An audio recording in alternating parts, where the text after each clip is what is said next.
कृष्णाय कृष्ण भक्ताय तद्भक्ताय नमो नमो नमो विष्णुपादाय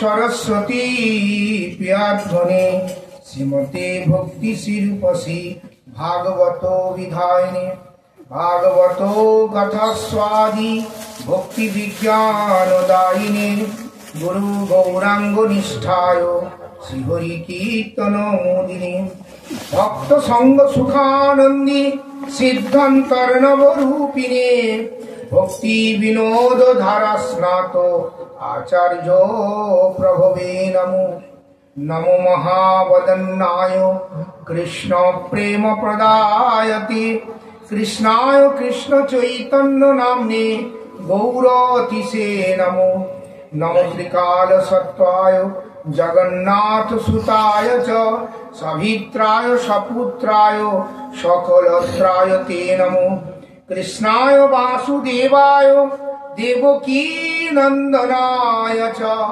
नंद गोप कुमाराय गोविंदाय नमो नमो हे गोपालको हे कृपा जलनिधे हे सिंधु कन्यापति हे कंस घाटको हे गजेन्द्र करुणा पारिन हे माधव हे रामानुज हे जगत्तरो गुरु हे पुंडरीकाक्षमां हे गोपी जननाथ पालयन् परं जानामि न त्वं विना कस्तूरी तिलकं ललाटपटले वक्षस्थले कौस्तुभं नासाग्रे वरमौक्तिकं करतले वेणुं करे कंकणं सर्वांगे हरिचन्दनं सुललितं कंठे च मुक्तावली गोपस्त्री परिवेष्टितो विजयते गोपाल चूड़ामणि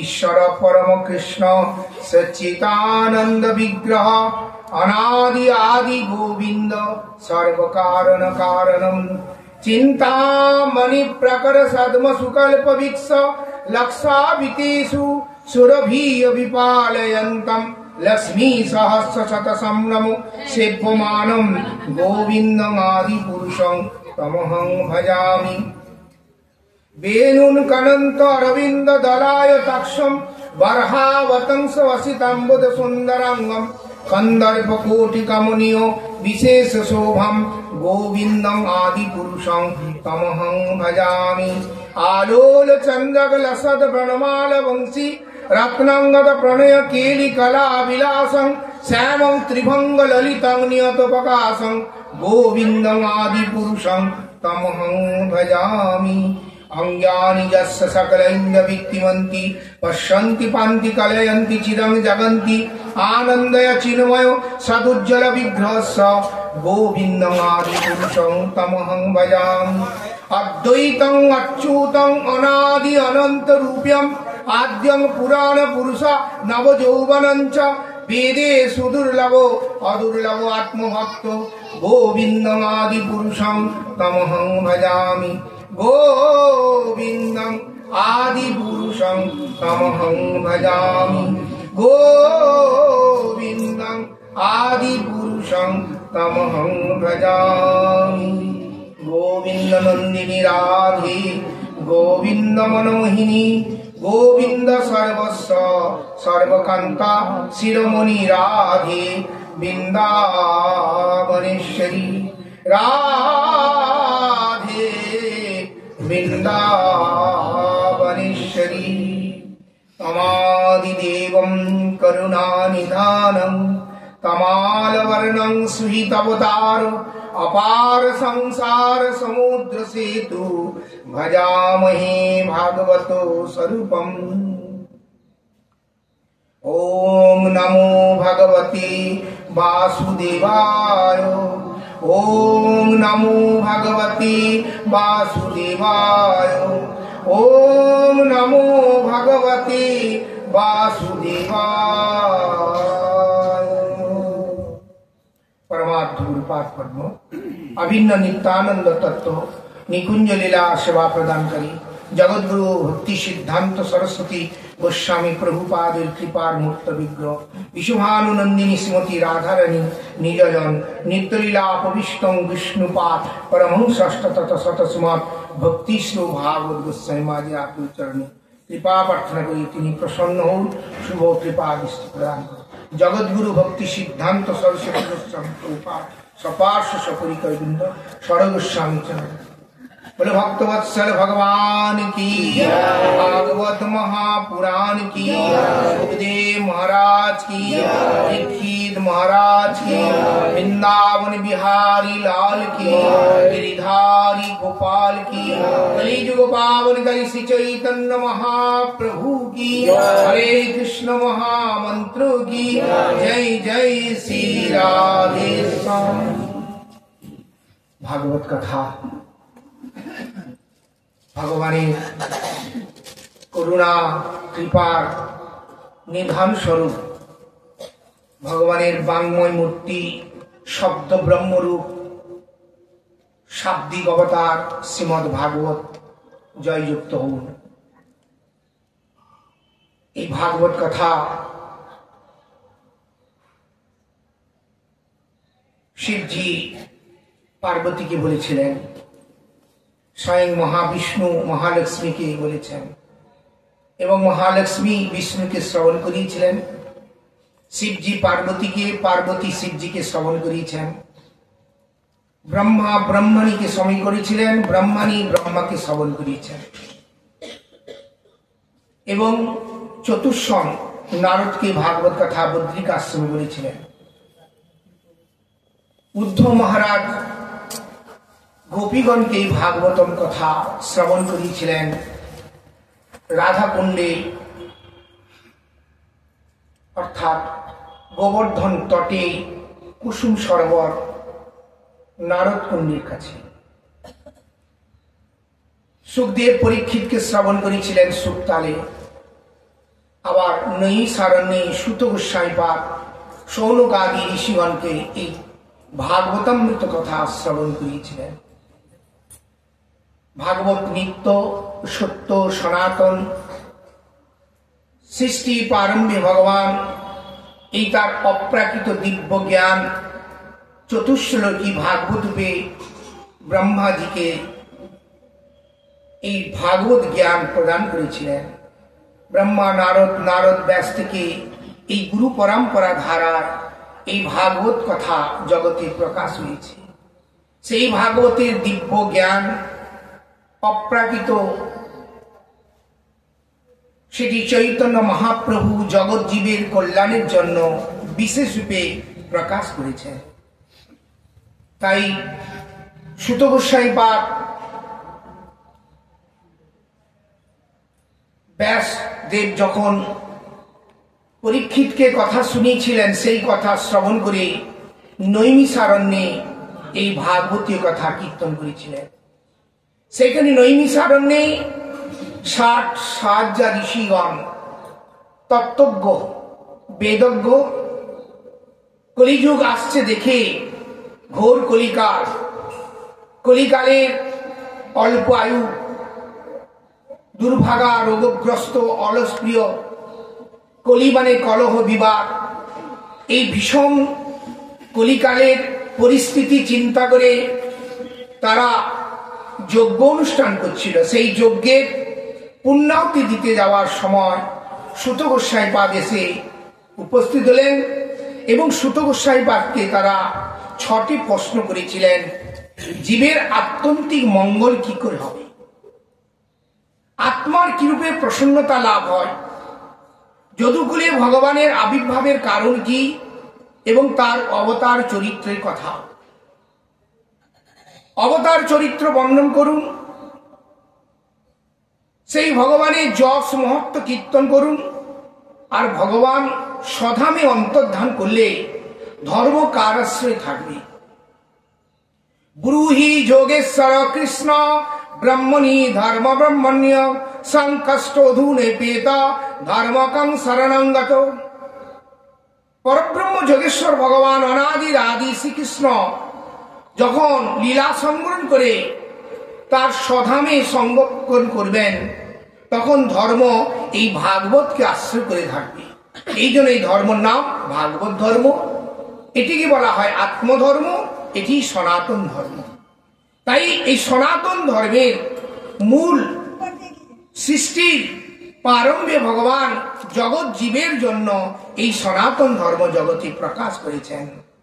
তাই সেই 6টি প্রশ্নের উত্তর দিয়ে সুত গোস্বামীপাদ বললেন, সবই পুংসাং পরো ধর্ম যথা ভক্তি অধক্ষজে অহিতুকি অপ্রতিহতা জয়া আত্মা সুপ্রসিদতি। সবই পার্টিকুলারাইজ করলেন, 10টা নয়, 5টা নয়, একটা মাত্র ধর্ম। সেটি কি ধর্ম? সনাতন ধর্ম। সেটি আত্মধর্ম, সেটি ভাগবত ধর্ম। সবই পুংসাং, পুংসাং মানে মানবগণের, জীবগণের। একমাত্র এই ধর্মের দ্বারা জীবের আত্যন্তিক মঙ্গল, কল্যাণ, চিরসুখ, চিরশান্তি লাভ হতে পারে। তাই সবই পুংসাং পর, পর মানে শ্রেষ্ঠ, পর মানে পরমেশ্বর কর্তৃক উদ্ধৃত। পরধর্ম যথা ভক্তি অধক্ষজে, অধক্ষজে ভগবানের ভক্তিযোগ ধর্মই হচ্ছে সর্বশ্রেষ্ঠ ধর্ম। অহেতুকি, অহেতুকি মানে তার কোনো হেতু থাকবে না, কন্ডিশন থাকবে না। অন্যান্য ধর্মের মধ্যে কোনো হেতু বা কন্ডিশন আছে, কিন্তু এই সনাতন ধর্মের কোনো হেতু নাই, কন্ডিশন নাই। অর্থাৎ স্বাভাবিক স্বাভাবিক জীবের প্রীতিমূলক ধর্ম, আত্মধর্ম। এ ধর্মের দ্বারা জীবের একমাত্র পরম সেবার ভগবানের সঙ্গে যোগযুক্ত হওয়া যায়। তাই ভক্তিযোগের দ্বারা সেই ভগবানের এই ভাগবত রূপ ধর্মকে আশ্রয় করলে আত্মার সম্যক রূপে প্রসন্নতা লাভ করতে পারে। সেই পরম তত্ত্বকে জানবার শাস্ত্র মহাজনগণ 3টি মার্গের কথা বলেছেন। একটি জ্ঞান মার্গ, একটি যোগ মার্গ, একটি ভক্তি মার্গ। জ্ঞান মার্গের দ্বারা ব্রহ্ম দর্শন, ভক্তি মার্গ, যোগ মার্গের দ্বারা পরমাত্মা দর্শন, আর ভক্তি মার্গের দ্বারা সবিশেষ, সলীলা, সপরিকর পরম তত্ত্ব সেই রসময়ী রাধা গোবিন্দকে দর্শন করা যায়। তাই সেই ভক্তি ধর্ম শ্রেষ্ঠ বলে প্রতিপাদ্য বলেছে। জ্ঞান হচ্ছে পূর্ণ, যোগ হচ্ছে পূর্ণতর, ভক্তি হচ্ছে পূর্ণতম। Good, better, best, positive degree and comparative degree and superlative degree. এই পূর্ণ ধর্ম হচ্ছে সেই ভক্তি ধর্ম। সেই ভক্তি ধর্মের দ্বারা ভগবানকে প্রসন্ন। শ্রীমদ্ ভাগবত সেই ভক্তির প্রতিপাদ্যের কথা বিশেষ রূপে কীর্তন করা হয়েছে। ধর্ম সুনিশ্চিতং পুংসাং বিশ্বসেন কথা সূচ ন উৎপাদয়তি সময়ই কেবলম। আমরা অনেক ধর্ম যাচনা করে থাকি, দেহ ধর্ম, মনোধর্ম, লৌকিক, সামাজিক বহু রকমের ধর্মের কথা বলা হয়েছে, কিন্তু শাস্ত্রে একটাই ধর্ম কথা বলা হয়েছে, সেটি হচ্ছে আত্মধর্ম। সেটি হচ্ছে একমাত্র জীবের পরম ধর্ম। তাই জন্য বাসুদেবে ভগবতী ভক্তি যোগ প্রযোজিত জনই আসু বৈরাগ্যম যদ জ্ঞানম অদূত। বাসুদেবে ভগবানের ভক্তিযোগ কি একমাত্র শ্রেষ্ঠ ধর্ম। তাই বলছে সবাই পুংসাং, পুংসা মানে মানুষগণের, সনুষ্ঠিতম পুংসা বিশ্বসেন কথা সূচ। সারা জীবন আপনি যে কোনো ধর্মকে আশ্রয় করে যে কোনো কর্ম করুন না কেন, অন্তিমকালে বা শেষে যদি ভগবানের কথাতে রুচি না হয়, তাহলে সারা জীবন বেগার দাও হলো, বেগার দাও। সবই পুংসাং পর ধর্ম যথা ভক্তি অধক্ষজে। আর স্বধর্ম সুনিশ্চিতম পুংসা বিশ্বসেন কথা সূচ। তোমার ধর্ম যাজনটা যদি যথার্থ হয়ে থাকে, আলটিমেটলি গোল কি, আলটিমেটলি উদ্দেশ্য কি না, ভগবানের কথাতে রুচি হবে। যদি ভগবানের কথাতে না উঠে, নত উৎপাদয়তি সময়ই কেবলম। কামস্য ইন্দ্র প্রীতি লাভ জীবেশ্ব যাবতা ইন্দ্রস্ব জীবস্ব তত্ত্ব জিজ্ঞাসা নয়ত্ব কল্প। মনুষ্য জন্মটা লাভ করা উদ্দেশ্য কেবলমাত্র সেই পরম তত্ত্বকে জানা। বিষয় ভোগ না, ইন্দ্রসুখ ভোগ না। ইন্দ্রসুখ বিষয় ভোগ অন্যান্য জনিতে সম্ভব হয়েছে, কিন্তু এই মনুষ্য জন্মেতে একমাত্র পরম তত্ত্বকে জানা। জীবস্ব তত্ত্ব জিজ্ঞাসা, সেই তত্ত্বটা কি না, সেই পরম তত্ত্ব যে ভগবান, অধক্ষ যে বস্তু যে ভগবান, তাকে জানা, তার ভজন করা, তার সেবা করা। তাই এখানে শ্রীমৎ বললেন বাসুদেবে পরা বেদা वासुदेव परामखा वासुदेव परक्रिया वासुदेव परम ज्ञानम वासुदेवं परम तपो वासुदेवं परम धर्मो वासुदेवं परम गति वासुदेवी पराविदा धर्मेर प्रतिपाद्य विषय হচ্ছে वासुदेव कृष्ण धर्म ही साक्षात वासुदेव प्रणीतम वासुदेव परावेदा वेदेर प्रतिपाद्य विषय भगवान वासुदेव के जाना वासुदेव परामखा समस्त यज्ञेर यज्ञेश्वर भगवान विष्णु वासुदेव वासुदेव परा योगा योग माने योग साधनेर द्वारा से वासुदेव कृष्ण के जाना वासुदेव परा क्रिया समस्त कार्जेर मूल उत्स হচ্ছে সেই भगवान वासुदेव के जाना वासुदेव परम ज्ञानम ज्ञानेर उत्स হচ্ছে वासुदेव परम तप वासुदेवी হচ্ছে একমাত্র তপ वासुदेवी परम धर्म और वासुदेवी परम गति अंतिम काले से भगवान वासुदेवेर चरणे गति नारायण स्मरस्मृति समस्त कार्ये श्रेष्ठ ताई एखाने श्रीमद् भागवत बोलें अहं सर्वस्य प्रभवो मत्त सर्वं प्रबद्धति इति मत्वा भजन्ति मां बुधा भाव समन्वितम भगवान जाच्छेन अहं सर्वस्य प्रभव এই যা কিছু দেখছো আমি সবকিছু প্রকাশ করি অহং সর্বস্ব প্রভব মত্ত সর্বং প্রবদ্ধতে আমি সবকিছুর মধ্যে আছি সবার মধ্যে আছি প্রত্যেকটি অনুপরমাণুর মধ্যে আমি আছি আমার থেকে সমস্ত কিছু সৃষ্টি আমি সবার মধ্যে আছি আবার শেষে আমি থাকব অহং সর্বস্ব প্রভব মত্ত সর্ব ইতি এটা জেনে ইতি মত্ত্বা भजन्तिमां बुधा बुधा माने बुद्धिमान व्यक्ति के डाक्टर बैरिस्टर साइंटिस्ट ना जिन्हें भगवान के जाने जिन्हें भगवान के मानें जिन्हें भगवान के स्वीकार करें तिनी होच्छेन एकमात्र बुद्धिमान बहुनाम जन्मना अन्ते ज्ञानवान मां प्रपद्यते वासुदेवं सर्वैति स महात्मा सुदुर्लभ बहु जन्म आमादेर चले गेছে কত শাস্ত্র মহাজন বলছে 84 লক্ষ জনি জীবস্বামী বলছে অনন্তকাল অনন্ত জীবন আমাদের চলে গেছে বহু নাম জন্মনা অন্তে জ্ঞানবান মানে বুদ্ধিমান মান প্রবদ্ধতে আমার চরণে সমর্পণ হয় কালীতি শিবইতি দুর্গাইতি গণেশইতি কিন্তু কৃষ্ণইতি সবাই বলতে পারবে না भगवान जी जगतपति जगन्नाथ जगत स्वामी তিনি मंगलमय वस्तु कल्याणमय वस्तु आनंदमय वस्तु प्रेममय वस्तु তিনি বাস্তব वस्तु सत्य वस्तु नित्य वस्तु এটা সকলের অনুভব নাই জানা নেই তাই জন্য সবাই সেটা যথার্থভাবে অনুভব করতে পারে না বাসুদেবের ভগবতী তাই বললেন বহু নাম জন্মনা অন্তে জ্ঞানবান জ্ঞানবান মানে বুদ্ধিমান বুদ্ধিমান ব্যক্তি কাকে বলা হবে যিনি ভগবানকে জানেন জগতের ভগবানকে অনেকে জানেন যিনি ভগবানকে মানেন ভগবানের জগৎকে অনেক লোক মানে স্বীকার করে কয়জন স্বীকার করা মানে কি সেবা করা ভগবানের হয়ে যাওয়া ভগবানের চরণে নিজেকে সমর্পণ করা ওটাকে বলে স্বীকার করা ভগবানকে অনেকে জানে ভগবানকে অনেকে মানে স্বীকার করে কয়জন স্বীকার করা মানে কৃষ্ণ ইতি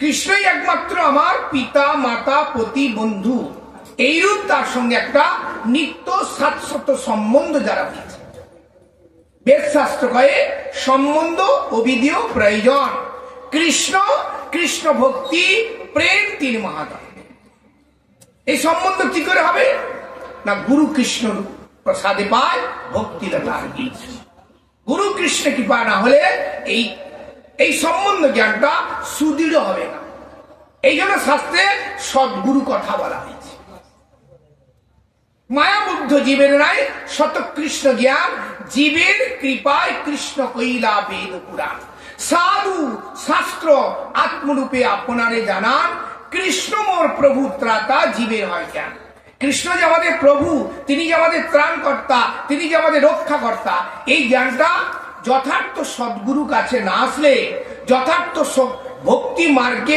না প্রবেশ করলে এই যথার্থ জ্ঞানটি অনুভব হবে না। তাই শাস্ত্রে বারবার করে সেই কথাকে বলছেন, বাসুদেবের পরাবিতা। বাসুদেব হচ্ছে বেদের পাত্র। সমস্ত তপস্যা, যজ্ঞ, সাধন, ব্রতের মূল উৎস হচ্ছে সেই ভগবান অনাদির আদি গোবিন্দ, সর্বকারণের কারণ স্বরূপ। তাই শ্রীমদ্ ভাগবতে বেদের প্রতিপাদ্য কথা বলতে গিয়ে এই জগৎ যে সৃষ্টি হয়েছে, তিনি কে করেছেন? সৃষ্টি প্রারম্ভে ভগবান এই জগৎ সৃষ্টি করেছিলেন। আর সেই ভগবানের নাভি কমল থেকে ব্রহ্মার উৎপত্তি হয়েছে। আর সেই ব্রহ্মাকে সত্যজনী, সত্যলোকে তিনি বাস, পদ্মজনী বলা হয়, নারায়ণ পুত্র বলা হয়। এই যখন জগৎ সৃষ্টি হলো তখন সারা বিশ্ব জলময় ছিল।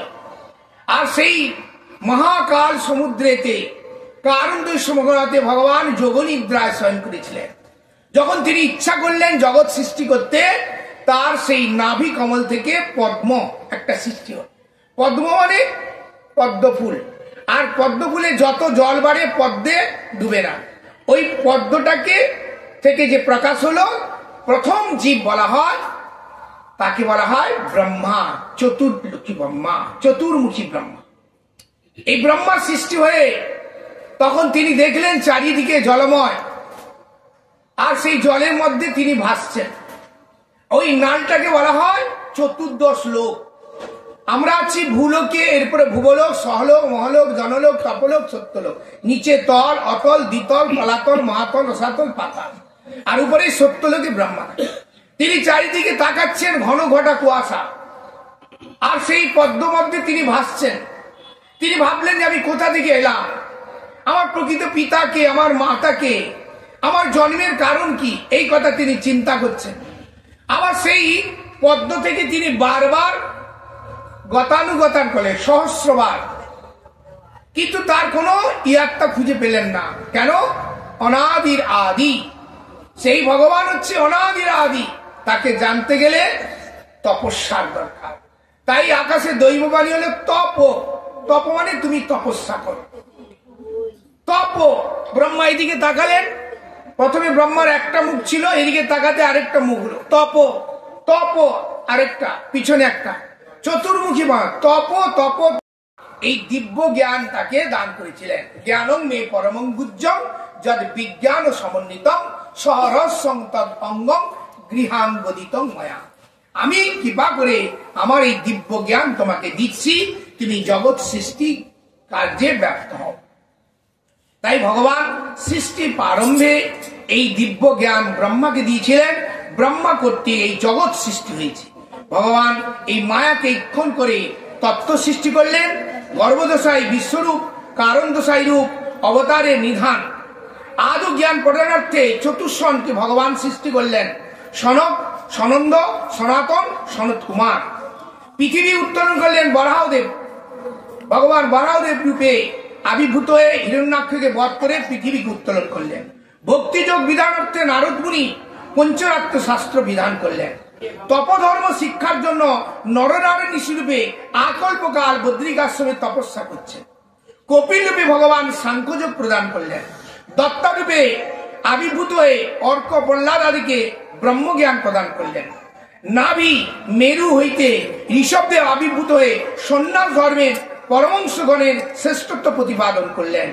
বেন রাজা বাহু হইতে পিতুমার আবির্ভূত হয়ে পৃথিবীকে দহন করে শস্য, গম আদি ইত্যাদি সৃষ্টি করলেন। মৎস্যরূপে ভগবান প্রলয় সাগরে বিহার করে সত্যবজ রাজাকে কৃপা করলেন। ধন্বন্তরী রূপে ঔষধ নিদান করলেন। মোহিনী রূপে অমৃত মন্থন করলেন এবং নরসিংহ রূপে হিরণ্যকশিপুকে বধ করলেন এবং প্রহ্লাদকে কৃপা করলেন। বামন রূপে ভগবান বলি মহারাজকে কৃপা করলেন। পরশুরাম রূপে ক্ষৈত্রকে নিধান করলেন। ব্যাস রূপে ভগবান এই ভাগবত শাস্ত্র প্রণয়ন করলেন।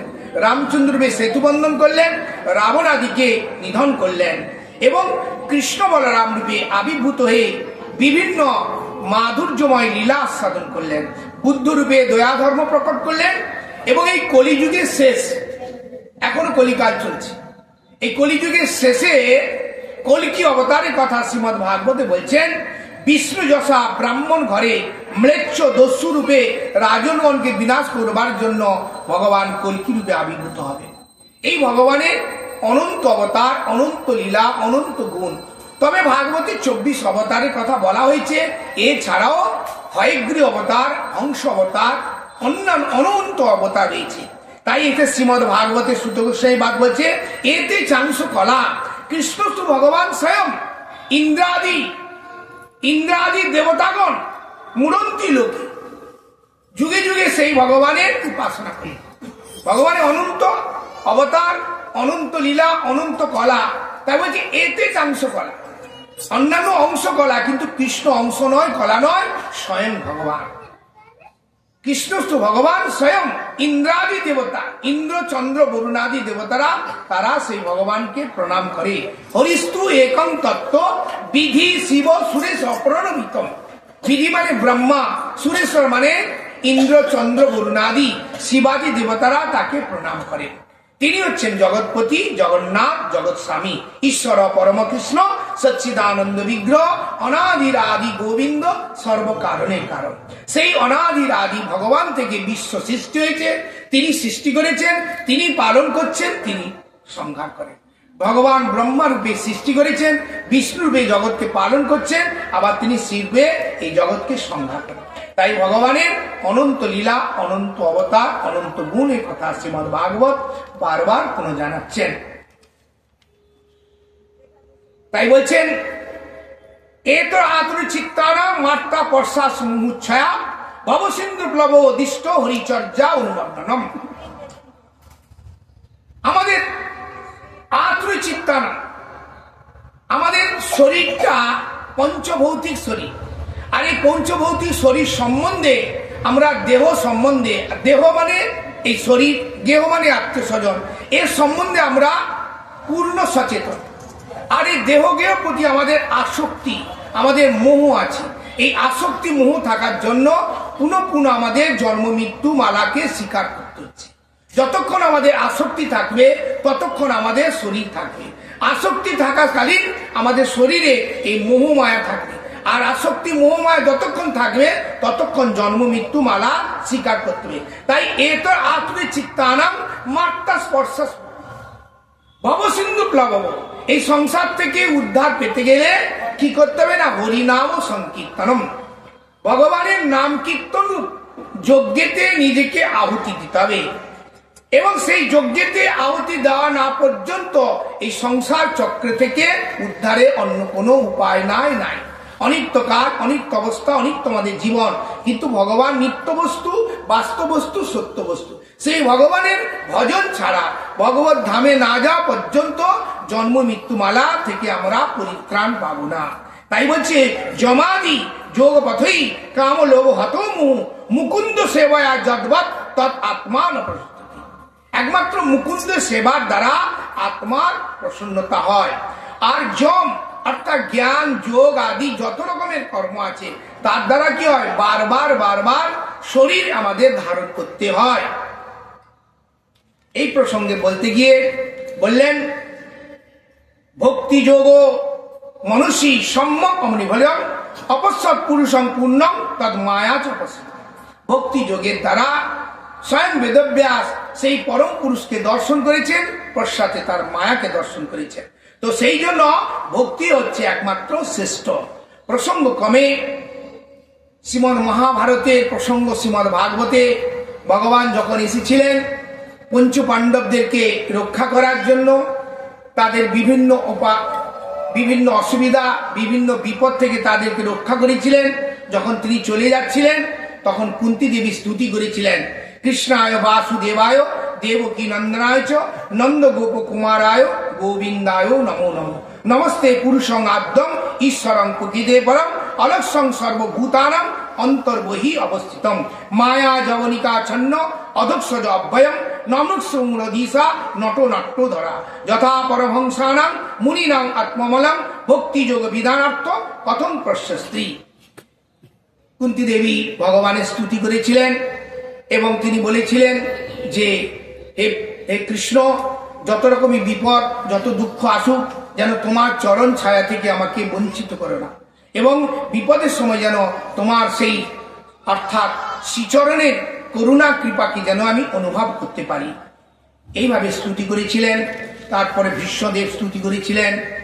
যখন ভীষ্মদেব অন্তর্ধান করছিলেন, ভীষ্মদেব স্তুতি করে ভগবানকে প্রসন্ন করেছিলেন। ভগবান তাকে করুণা করে কৃপা করেছিলেন, অর্থাৎ বিশ্বদেবের মহাপ্রয়াণে তিনি চলে যান। এর প্রসঙ্গ পরে বিদুর, অর্থাৎ যিনি ধৃতরাষ্ট্র, পাণ্ডু এবং বিদু দাসীপুত্র ছিল। তিনি ধর্মাত্মা ছিলেন। কুরু পাণ্ডবের যুদ্ধের পূর্বেই যখন ধৃতরাষ্ট্র দুর্যোধনের সম্মতি মতন যুদ্ধকে স্বীকার করলেন, তখন তিনি তীর্থ পর্যটন চলে গেছিলেন। কুরু পাণ্ডবের যুদ্ধের পর যখন যুধিষ্ঠির মহারাজ রাজা হলেন, তখন বিদুর এসেছিলেন। এসে তখন এই ধৃতরাষ্ট্র গান্ধারীকে অনেক তত্ত্বোপদেশ করেছিলেন। সেই সময় ধৃতরাষ্ট্র বিদুরের সঙ্গে বেরিয়ে তখন তিনি তার মহাপায়ন করেছিলেন এবং বিদুর অনেক তত্ত্বোপদেশ করেছিলেন। এই প্রসঙ্গ পর শ্রীমদ্ ভাগবতে বর্ণন করছেন যে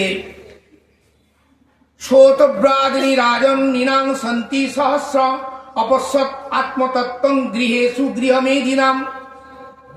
হে পরীক্ষিত, এই ভাগবতী কথা নিরন্তর শ্রবণ করতে। শোতব্রাদিনী রাজন নিনাং সন্তি সহস্র, বারবার শুনতে হবে।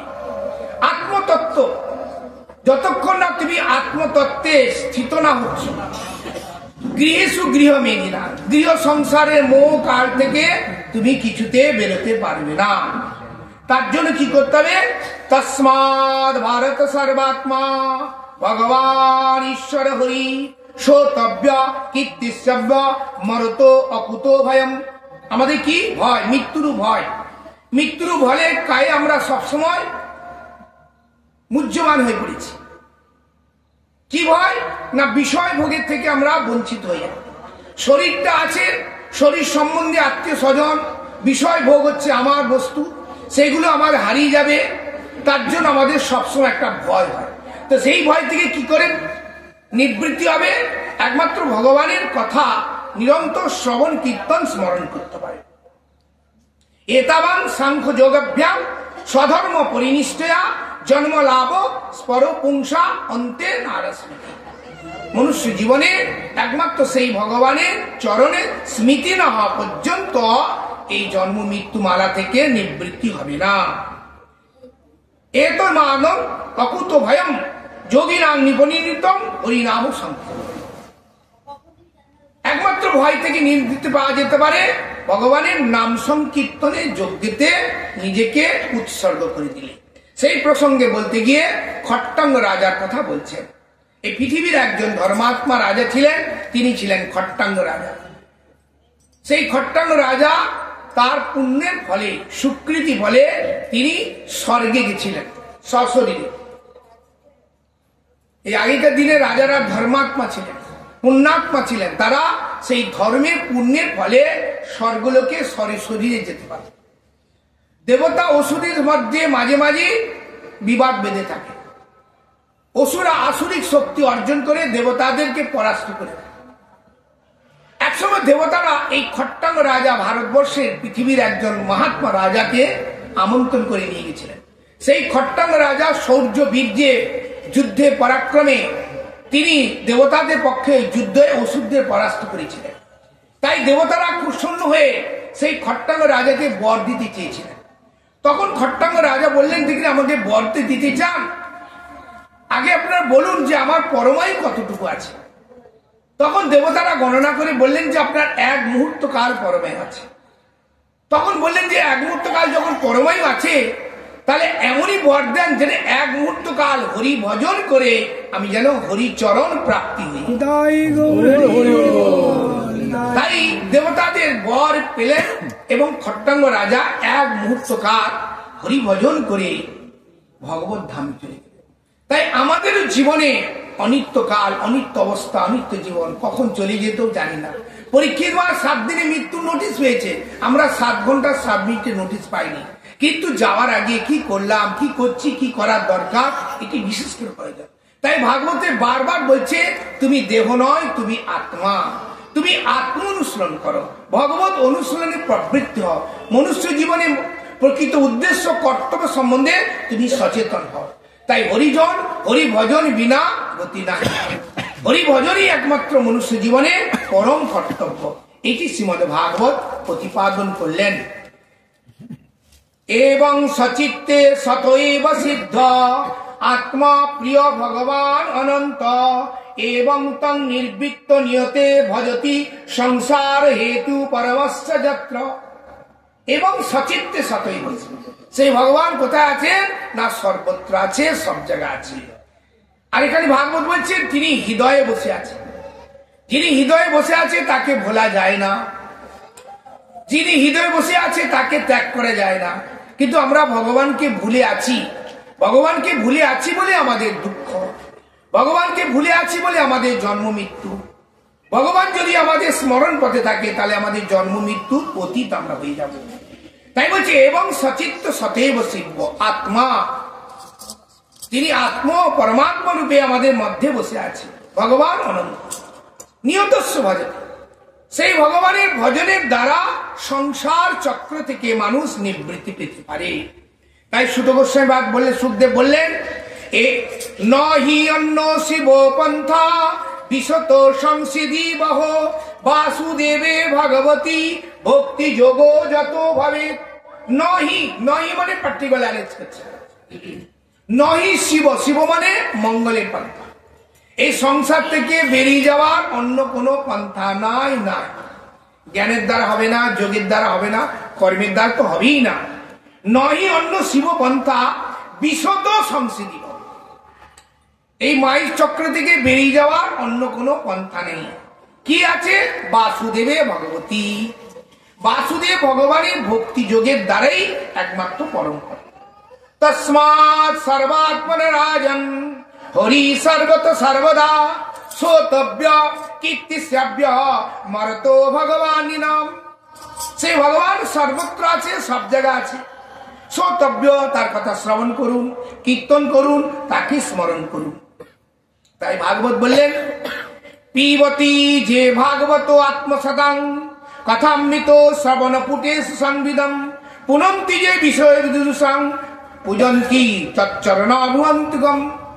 পিবন্তি, হে মানবগণ, হে জীবগণ, হে সজ্জনগণ, পিবন্তি পান করুন যে ভাগবত আত্মসতান, এই ভাগবত রূপ কথা সাধু মুখ নিঃসৃত কথামৃত শ্রবণ পুটেশু, শ্রবণ করুন। শুনতে শুনতে কি হবে? পুনন্তি, আমাদের যে বিষয়ের প্রতি আসক্তি মোহ, সেই আসক্তি মোহটা আস্তে আস্তে চলে যাবে, এমনি যাবে না। ভগবানের কথা শুনতে শুনতে ভগবানের কথাতে যদি রুচি হয়, ভগবানের কথা যদি আসক্তি হয়, ভগবানের প্রতি যদি প্রীতি হয়, মমত্ববোধ, আপন বোধ হয়, তখন বিষয়ের প্রতি, দেহের প্রতি, আত্মীয় স্বজনের প্রতি যে আমাদের আসক্তি মোহ, সেটা দূরীভূত হবে। পুনন্তি যে বিষয় দুরুষাং, বিষয় বাসনা চলে গেলে কি হবে? বজন্তি, তখন ব্রজে রাধা গোবিন্দের চরণ সেবা নিত্য তুমি লাভ করতে পারবে, এছাড়া অন্য কোনো উপায় নাই। তাই সেই ভগবানের ভজনই হচ্ছে জীবের সর্বাঙ্গের কর্তব্য। এটি শ্রীমদ ভাগবত প্রতিপাদন করলেন। এই জগৎ, সুখদেব বলছেন ভগবান বিভিন্ন দেবতার দ্বারা বিভিন্ন কার্যকে সম্পাদন করে থাকেন। এই জগতে তিনি হচ্ছেন পরমেশ্বর, পরম কর্তা, পরম নিয়ন্তা। কিন্তু ভগবানের আধিকারিক সমস্ত দেবতারা বিভিন্ন রূপে কার্য করছে। তাই বলছে দেবযান্তি দেবব্রতা, পিতৃযান্তি পিতৃব্রতা, ভূত যান্তি ভূতেজ্য, যান্তি মম জানি মাম। যিনি দেবলোকের পূজা করেন তিনি দেবলোকে যান, পিতৃলোকে পূজা করেন পিতৃলোকে যান, ভূতলোকে পূজা করেন ভূতলোকে যান। যিনি আমার পূজা করেন, আমার ভজনা করেন, তিনি আমার অপ্রাকৃত চিন্ময় গোলক বৈকুণ্ঠে তিনি যেতে পারেন। তাই অকাম সর্বকাম মুক্ষ কাম উদারধি তীব্রেণ ভক্তি যোগেন যজতি পরম পুরুষ। অকাম, আমাদের কামনা বাসনা আছে, এই কামনা বাসনা নিবৃত্তি হয় না। কি করে হবে না? হরি ভজনের দ্বারা একমাত্র। অকাম সর্বকাম, মুক্ষ কাম, মুক্তি কামনাও না। শাস্ত্র সাধারণত বলছে কি ধর্মর্থ কাম মুক্ষ। ধর্ম মানে আমরা যে ধর্ম করি সেটা কর্ম বলা আছে। কর্ম করে কি করে? অর্থ আয় করে। অর্থ আয় করে বিষয় ভোগ ইন্দ্র সুখ ভোগ করে। আর ইন্দ্র সুখ ভোগ থেকে যখন মানে পরিশ্রান্ত বা মুক্তি যায় তখন মুক্তিকামী। ধর্ম, অর্থ, কাম, মোক্ষ। আর শ্রীমদ ভাগবত হচ্ছে পঞ্চম পুরুষার্থ প্রেম ভক্তি। এই প্রেম ভক্তি একমাত্র ভগবানের কে প্রাপ্তির। গোবিন্দ ভজ গোবিন্দ, ভজ গোবিন্দ কি নাম রে, ভজ গোবিন্দ ভজ গোবিন্দ, ভজ গোবিন্দ কি নাম রে। গোবিন্দ বিনা ভজন বিনা গতি নাহি রে। গোবিন্দ ভজন ছাড়া গতি নাই, গতি নাই। তাই শ্রীমদ ভাগবতে বারবার এই কথাটি প্রতিপাদন করলেন। সেই পরম পুরুষ ভগবানকে জানবার জন্য সুত গোস্বামী পাদ সেই স্তুতি করেছেন। প্রসঙ্গক্রমে বিদুর মৈত্র সংবাদ, বিদুর মৈত্রী থেকে এই ভাগবত জ্ঞান লাভ করেছিলেন। তারপর ব্রহ্মা সৃষ্টি প্রারম্ভে সেই ভগবানের স্তুতি করেছিলেন। তারপর ব্রহ্মা সমাধি চিত্তে এই জগৎকে তিনি সৃষ্টি করলেন। তাই ব্রহ্মা কর্তৃক সৃষ্টি কথা শ্রীমদ ভাগবতে জানাচ্ছে। পঞ্চ অবিদ্যা, তম, মোহ, মহামোহ, তাম্রিজ্য অর্থাৎ দেশ বা অন্ধ তাম্রিজ্য, অভিনিবেশ, এগুলো সব পাপস্ময় সৃষ্টি। তারপর ব্রহ্মা ধ্যানস্থ হয়ে মনকে পবিত্র করে প্রথম সৃষ্টি করলেন চতুষ্ষণ। এই যে চতুষ্ষণকে ব্রহ্মা মানস পুত্র বলা হয়। সনক, সনন্দ, সনাতন, সনত কুমার, এই চারজন ঊর্ধ্বরেখা। ব্রহ্মা বললেন তোমরা প্রজা সৃষ্টি করো। তারা প্রজা সৃষ্টি করতে রাজি হলেন না। তারপর ব্রহ্মার কোরদেশ থেকে নারদ মুনি সৃষ্টি হল। নারদকে বলে তুমি প্রজা সৃষ্টি করো। ভগবানের আদেশে ব্রহ্মা জগৎ সৃষ্টি যখন করলেন, প্রজা সৃষ্টি করার জন্য চতুষ্ষণকে বললেন তোমরা প্রজা সৃষ্টি করো। তারা রাজি হলেন না, তারা তপস্যা করতে চলে গেলেন। তারপর নারদ সৃষ্টি হলো। নারদকে বলে তুমি প্রজা সৃষ্টি করলে, বলছেন আমি আমার পূর্বজ ভাইরা তপস্যা করার জন্য গেছি, আমি তপস্যা করবার জন্য চলে যাব। তাই ব্রহ্মা তখন ক্রোধ হলো। ক্রোধ থেকে রুদ্র সৃষ্টি হলো। ওই রুদ্র সৃষ্টি হওয়ার পর রোদন করেছিল বলে তার নাম হচ্ছে রুদ্র।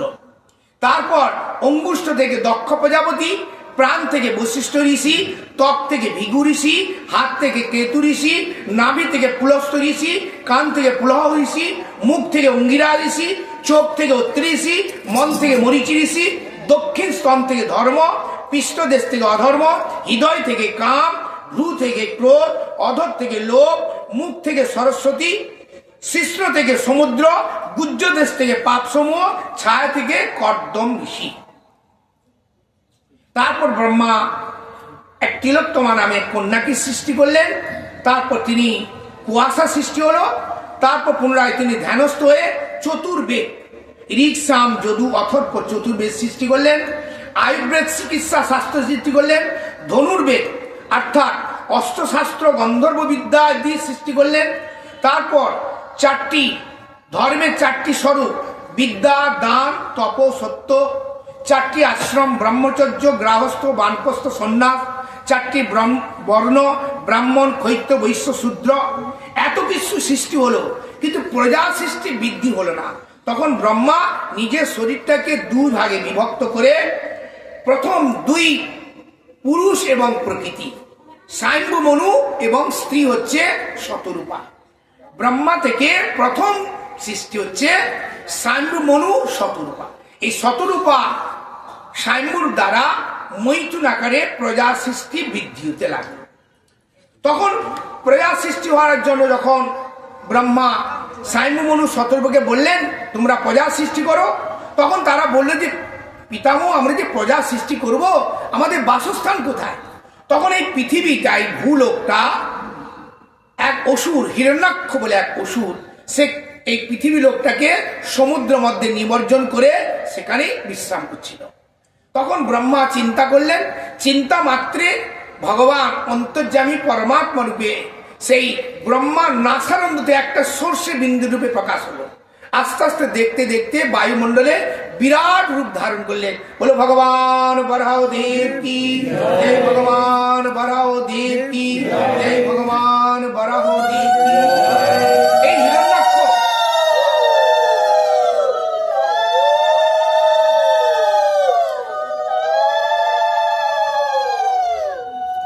এই হিরণ্যাক্ষ কে ছিল না? স্বর্গের দ্বারী ছিল, বৈকুণ্ঠের দ্বারী, জয় বিজয়। একসময় চতুষ্ষণ ব্রহ্মার মানস পুত্র, প্রথমে বললাম এই চতুষ্ষণ ছিল ঊর্ধ্বরেখা, অর্থাৎ পঞ্চম বয়স বালকাম, 5 বছরের বালকের মতন দেখতে, কিন্তু বয়োবৃদ্ধ জ্ঞানবৃদ্ধ। তারা সাধন তপস্যা ব্রতের ফলে তারা সর্বত্র নির্বিকারে পরিভ্রমণ করে। একসময় ভগবানের তুলসীর ঘ্রাণ সৌরভ তাদের নাসারন্ধে প্রবেশ করে।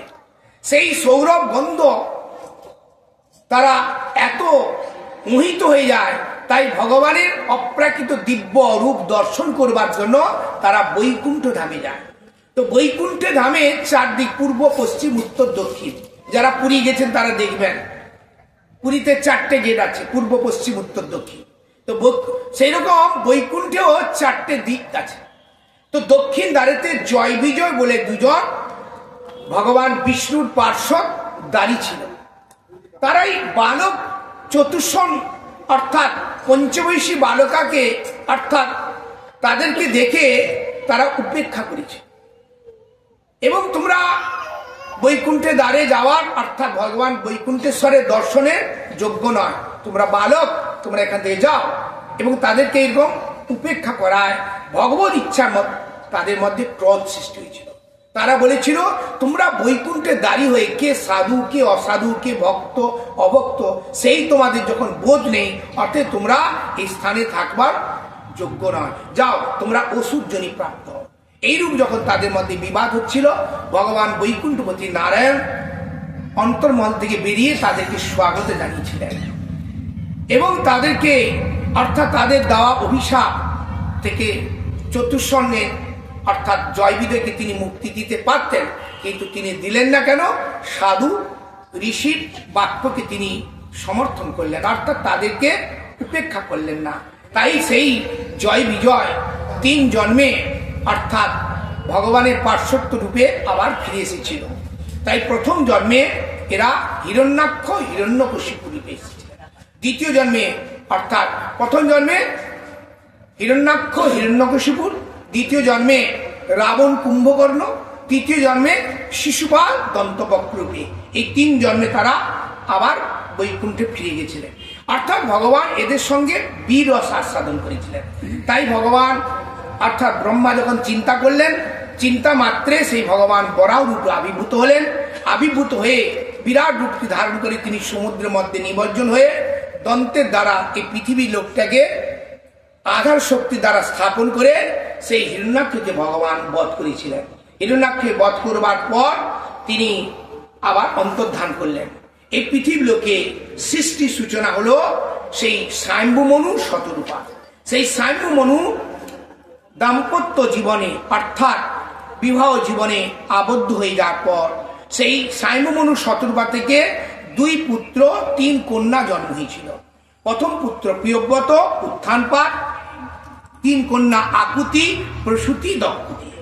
আকুতিকে রুচি ঋষির সঙ্গে বিবাহ দিয়েছিলেন, দেবতীকে কর্দম ঋষির সঙ্গে, প্রসূতিকে দক্ষ প্রজাপতিকে। এইভাবে প্রজা সৃষ্টি বৃদ্ধি হতে লাগলো। একসময় এই ভগবান অর্থাৎ ব্রহ্মার মানস পুত্র অর্থাৎ কর্দম ঋষি তিনি তপস্যা করছিলেন। কর্দম ঋষি তপস্যা করতে তখন কোথায় করেছিলেন না বলছেন শ্রীমদ ভাগবতে প্রজা শিষ্যতে ভগবান কর্দম ব্রহ্মনিতম সরস্বতী তপোশিষ্টম সহস্র সমাস দশা। সরস্বতী নদীর তটে ব্রহ্মার আদেশে প্রজা সৃষ্টি করবার জন্য তপস্যা করেছিলেন। কত না 10,000 বছর ধরে তপস্যা করে ভগবান হরি প্রসন্ন হয়েছিলেন, তাকে দর্শন দিয়েছিলেন এবং তিনি বলেছিলেন যে আমি প্রজা সৃষ্টি করতে চাই পিতার আদেশে। তখন বললেন ঠিক আছে, তোমার যোগ্য পাত্রী আমি নির্দিষ্ট করে রেখেছি। কে না কর্দম অর্থাৎ স্বয়ম্ভু মনুর কন্যা দেবতী, দেবতীর সঙ্গে তোমার বিবাহ হবে। তাই ভগবত ইচ্ছাক্রমে সেই দেবতীর সঙ্গে স্বয়ম্ভু মনু শতরূপা কর্দম ঋষির সঙ্গে বিবাহ দিয়েছিলেন। বিবাহ দেওয়ার পর কর্দম ঋষি সেই দেবতীর গর্ভে 9টি কন্যা জন্ম দিয়েছিলেন এবং প্রত্যেকটি কন্যাকে যোগ্য পাত্র হিসেবে দান করেছিলেন। কলা নামে কন্যাকে মরিচি ঋষিকে দিয়েছিলেন, অনুসুয়া নামে কন্যাকে অত্রি ঋষিকে দিয়েছিলেন, শ্রদ্ধা নামে কন্যা অঙ্গিরা ঋষিকে দিয়েছিলেন, হবি নামে কন্যা পুলস্ত্য ঋষিকে দিয়েছিলেন, গতি নামে কন্যা পুলহস্ত ঋষিকে দিয়েছিলেন, ক্রিয়া নামে কন্যা কেতু ঋষিকে দিয়েছিলেন, খ্যাতি নামে কন্যা ভিগু ঋষিকে দিয়েছিলেন, অরুন্ধতী নামে কন্যা বশিষ্ঠ ঋষিকে দিলেন, শান্তি নামে কন্যা অথর্ব ঋষিকে দিয়েছিলেন। এই রূপে 9টি কন্যা 9টি ঋষিকে দান করেছিলেন। এই পরতে এই জন্য পরবর্তীকালে এই ঋষি গোত্র অর্থাৎ ঋষির বংশ পরম্পরা এই মানব জাতির গোত্র বৃদ্ধি হয়েছে। অর্থাৎ পূর্বপুরুষরা আমরা ঋষি মুনিদের বংশধর হিসাবে আমাদের পরিচিত। তাই স্বয়ম্ভু মনুর 9টা কন্যাকে 9টা ঋষিকে দান করে যোগ্য পাত্র হিসাবে দান করেছিলেন। তারপর সেই কর্দম ঋষি দেবহূতির কাছে ভগবান কপিল দেব এসেছিলেন। কপিল দেব আবির্ভূত হওয়ার পর কর্দম ঋষি কপিল দেবকে প্রণাম করে কপিল দেবের আদেশ মতন তিনি পরমহংস অর্থাৎ সন্ন্যাস আশ্রমে চলে যান। তখন দেবতী মাতা কপিল দেবকে বলেছিলেন, হে পুত্র, তোমার পিতা তো সন্ন্যাস আশ্রমে চলে গেল, আমি তো অবলা স্ত্রী জাতি, তো সংসার গৃহতে থেকে আমার কি করা উচিত, কি করলে আমি ভগবত দর্শন বা ভগবত প্রাপ্তি হতে পারিব। তাই কপিল দেব মাতা দেবতীকে কপিল দেবতীর সংবাদে জানিয়েছেন, প্রসঙ্গ অজয় পাশ আত্ম কবয় বিদু শৈব সাধুকৃত মুখ সদার পাপিত। এ মা, এ সংসার ভয়ঙ্কর সংসার, এ মোহমায়ার সংসার, কালবাস সংসার, এখান থেকে বেরোনো বড় কঠিন। নরোত্তম ঠাকুরের কিসের সংসার? ভূতের সংসার, ছায়াবাজির খেলা, সুখের লাগি সংসার বাঁধিনু অনলে পুড়িয়া গেল, সংসার বিষানলে দিবা নিশি হিয়া জলে জুড়াইতে না কইনু পায়। সংসারটা ভগবানের মোহমায়ার দ্বারা রচিত। আমরা সেই মোহমায়া পড়ে দেহ আর দেহর প্রতি আসক্তি, এই আসক্তি বন্ধনই হচ্ছে আমাদের জন্ম মৃত্যুর কারণ। আসক্তি মোহ যতক্ষণ থাকবে ততক্ষণ সংসার, আসক্তি মোহ নিবৃত্তি হয়ে যাবে, সংসার বন্ধন থেকে আমাদের চিরতরে মুক্তি হয়ে যাবে। তাই কপিল দেব এবং ভগবান গীতা বলছে, দৈবী এসা গুণময়ী মম মায়া দূরত্বয়া মামে মোজে পপদ্দন্তে মায়া এতা তরন্তিতে। এই দুরন্তময়ী মম মায়া মানে মানে আমার মায়া, একটা এক্সটার্নাল পোটেন্সিয়াল, ইন্টারনাল পোটেন্সিয়াল, একটা যোগমায়া, একটি মহামায়া। যোগমায়া ভক্ত ভগবানের সঙ্গে নিত্য লীলা, আর মোহমায়া জীবের সঙ্গে, এই পরমাত্মা রূপে ভগবান জীবের সঙ্গে এই জগতে সৃষ্টি লীলা নিত্যকাল চলছে। এই সৃষ্টি লীলা নিত্যকাল চলছে আর চিন্ময় লীলাও নিত্যকাল চলছে। বহির্মুখ জীবকে নিয়ে ভগবান সৃষ্টি লীলা করছেন, আর যারা ভগবানের অন্তরঙ্গা অর্থাৎ ভগবানের পার্শ্বদ বা ভগবানের নিজজন, তাদেরকে নিয়ে ভগবান নিত্য লীলা চলছে। অর্থাৎ আমরা নিত্য জগতে ফিরে যাওয়ার জন্য আমাদের সাধন ভজন তপস্যাই একমাত্র সম্বল। তাই বলছে, হে দৈবী দুরন্তময়ী মম মায়া, আমার মায়া, এই মায়াকে অতিক্রম করা বড় কঠিন। কি করে সম্ভব না? মামে বুঝে পপত্তন্তে, যে আমার চরণে শরণাগত হয়, মায়া এতা তরন্তিতে, একমাত্র আমার শরণাগত জনই এই মায়াকে অতিক্রম করতে পারে। ভগবান গীতা আবার বললেন, ঈশ্বর সর্বভূতানাং হৃদ্দেশে অর্জুনং তিষ্ঠতি ব্রাহ্মণ সর্বভূতানি যন্ত্রারূঢ়ানি মায়া। আমি ঈশ্বর সর্বভূতানা, সমস্ত হৃদয়ে বসে আছি, আমি প্রত্যেকে পরমাত্মা রূপে বসে আছি, আর জীবের কামনা বাসনা হিসাবে আমি সংসার চক্রে পরিভ্রমণ করাচ্ছি। জীবের কামনা বাসনা আছে, তাই সংসার মোহ সে ঘুরছে। যেদিন জীবের কামনা বাসনা শূন্য হয়ে যাবে, সংসার চক্রে তাকে মুক্তি করে দিয়ে আমার পরম বৈকুণ্ঠ ধামে ফিরে যাব। তাই বলছে, তমেব শরণং গচ্ছ সর্বভাবেন ভারত মত প্রসাদাৎ পরং শান্তি প্রাপ্স্যতি শাশ্বতম। তুমি আমার শরণাগত হয়ে যাও। আমার শরণাগত হলে আমার কৃপায় আমার অপ্রাকৃত সেই ধাম তুমি লাভ করতে পারবে। তাই এখানে কপিল দেব মাতাকে বললেন প্রসঙ্গ অজর পাশ আত্ম কবই বিদু, হে মা এ সংসার মোহ মায়া বন্ধন ছিন্নন করা বড় কঠিন, কিন্তু উপায় কি? শৈব সাধু কৃত সাধুর যদি সংশয় করা যায় মুক্ষদ্বারও পাবিত। মুক্তির গেটটা যদি বন্ধ থাকে, সদ্গুরু শুদ্ধ বৈষ্ণব মহাজন দিব্যদ্রষ্টা ঋষিমুনি যথার্থ ভক্তের যদি সঙ্গ করা যায়, মুক্তির দ্বারটা যদি বন্ধ থাকে সেটা খুলে যাবে, তোমার মুক্তি লাভ হবে। শৈবকৃত, কৃত সাধু মানে শুদ্ধ বৈষ্ণব মহাজন মহাভাগবত। শৈব কৃত সাধু অপোজিট মিনিং শৈব অসাধুকৃত নরকদ্বার পাবিত। নরকের গেট যদি বন্ধ থাকে, অসাধু সঙ্গ করলে নরকে চলে যাবে। আর যদি সৎগুরু সৎসাধু সঙ্গ করা যায়, মুক্তির দ্বারটা যদি বন্ধ থাকে, তার মুক্তির দ্বারটা খুলে যাবে। প্রসঙ্গ অবয়ব আত্মপারবিদু শৈব সাধুকৃত মুক্ষদ্বারও পাবিত। তো সাধু লক্ষণ কি? তিতিক্ষা, কারুণিকা, সুহিত, সর্বদেহী নাম, অজাত শত্রু, শান্তা, সাধব সাধু। সাধু জগতে কোনো আসক্তি মোহ থাকবে না। কারুণিক, করুণা, দয়ার মূর্ত বিগ্রহ, জগৎ জীবের কল্যাণের জন্য মহান্তের স্বভাবেই পামর তারিতে নিজ কার্যে নাই যান পরে তারিতে। শ্রী সকলের বন্ধু, সাধুর কেউ শত্রু নেই। সর্বদেহী নাম, সমস্ত জীবের কল্যাণ মঙ্গলের জন্য সাধু মহাত্মারা পরিভ্রমণ করে থাকে। অজাত শত্রু, সাধুর কৌশল, শান্তা, সাধব সাধু সমান। মদর্থে ভাবনাং ভক্তি কুর্বন্তি যে দৃঢ়াম মৎকিতে ত্যক্ত কর্মাণি ত্যক্ত স্বজন বান্ধবা মদাশ্রয়া কথামিষ্টা সিন্নন্তি কথন্তি চ তপন্তি বিধিব তাপা নৈক মদ্গত চেতসা। সাধুর লক্ষণ বলছে। এবং হে মা, এরকম সাধু সঙ্গ যদি করতে পারো, সঙ্গ তেজ পার্থ সর্বদোষ হরা। তোমার মধ্যে যত দোষ আছে, যত অপগুণ আছে, সাধু সঙ্গের প্রভাবে সেগুলো অপনোদন হয়ে যাবে, নষ্ট হয়ে যাবে। শুদ্ধ অর্থাৎ ভক্তিরূপ ভাবনা চিত্তে তোমার উদয় হবে এবং ভক্তি ভাবনাতে ভজন করে তুমি ভগবত ধামে চলে যাবে। সেই সাধু কি করে? তার শতাং প্রসঙ্গাত মম বীর্য সংবিদু ভিতকর্ণ করানসা তথা তজ্জোসনা আসবর্গ শ্রদ্ধারতি। সাধুরা পরস্পর ভগবানের কথা কীর্তন করে। শতাং প্রসঙ্গা মম বীর্য সংবিদু, আমার গুণমতী কথা কীর্তন করে।